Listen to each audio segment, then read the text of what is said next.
இந்த தில்லு முள்ளு திராவிட முன்னேற்றக் கழக அரசு இப்போ சமீபத்தில் விருதுகள் அறிவிச்சிருக்கிறாங்க. வருஷம் வருஷம் பண்ணுவாங்க. இவங்களோட ஏமாற்று வேலைகளில் தமிழை வயிற்று வச்சு ஏமாற்றக்கூடிய விஷயத்தை திமுக செய்வாங்க.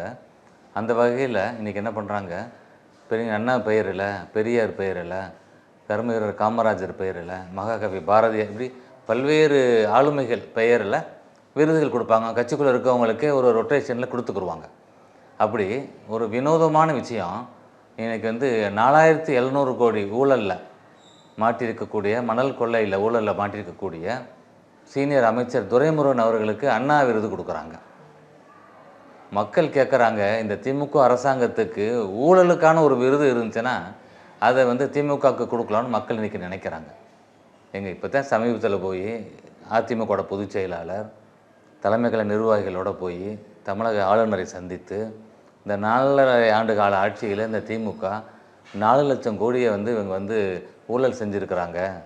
நகராட்சி துறையிலிருந்து பார்த்திங்கன்னா 64,000 கோடியில் ஆரம்பித்து 250 கோடி வரைக்கும் கொண்டு வந்திருக்காங்க. மதுரை மாநகராட்சி இப்படி பல்வேறு ஊழல்களை செஞ்சு இவங்க தமிழ்நாட்டு மக்களை ஏமாற்றி இருக்கிறார்கள், அவங்களுடைய வரி பணத்தை கொள்ளையடிச்சிருக்கிறாங்க அப்படின்னு கொடுத்துட்டு இது ஒரு உச்சநீதிமன்ற ஓய்வு பெற்ற நீதிபதி தலைமையில் அதுக்கு விசாரணை ஆணையம் அமைக்கணும்னு சொல்லி கேட்டு வந்திருக்கிறார். அப்போ நீங்கள் பார்த்தீங்கன்னா தமிழ்நாட்டோட கடன் தொகை இன்றைக்கி 9 லட்சம் கோடி ஆயிடுச்சு. இவங்க மட்டும் 5 லட்சத்துக்கு மேலே கோடிக்கு மேலே இந்த திமுக அரசாங்கம் இப்போ கடன் வாங்கியிருக்கிறாங்க. ஒவ்வொருத்தர் தமிழன் தலையிலையும், நம்ம தலையில் ஒவ்வொருத்தரோட தலையிலையும் 4,60,000 ரூபா கடன் இப்போ இருக்குங்க.